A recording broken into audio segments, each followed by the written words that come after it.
Kasunod ng paglalagay ng checkpoints ng PNP at COMELEC ngayong election period, isa sa mga naging mainit na pinag-uusapan ay ang mga bagay na dapat at hindi dapat gawin ng mga otoridad at mga sibilyan tuwing sumasailalim sa checkpoints. Kung ano-ano ang mga ito, alamin natin kay Aljo Bendijo. Sa police checkpoint, hindi maahin ang isang motorista na buksan ang compartment o di kaya pababain mula sa minamanehong sasakyan.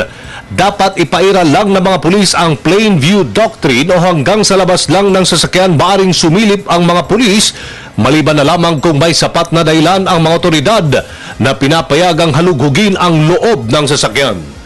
That the police officer can only look yung outside, not inside the compartment. So, mga nasa ilalim ng mga upuan, nasa likod ng trunk. If the police officer asks you, for example, the driver or the owner of the car, if they will be allowed to look at the trunk of the car, then that is not already considered a plain view. That will be a violation. If they will be forced to open the trunk of the car, I think that will be a violation. Dapat ding naka-uniforme ang mga pulis, hindi sa mga madidilim na lugar at may mga signages sa mga ipatutupad na checkpoints.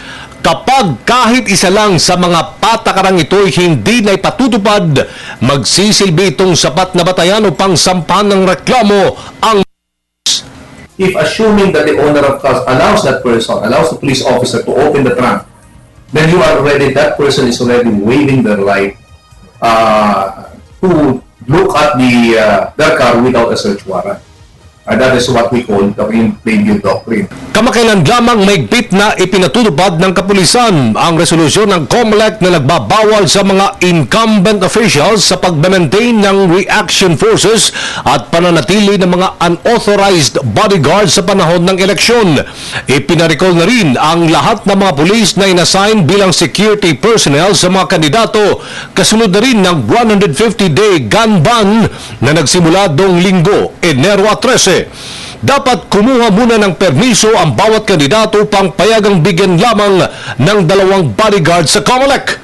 Sa tala ng PNP, 500,000 loose firearms pa ang dapat tugisin ng otoridad kasabay ng utos ni Director General Alan Purisima na agad humingi ng search warrant sa korte upang kumpiskahin na mga baril na hanggang ngayon hindi pa rin nare-rehistro.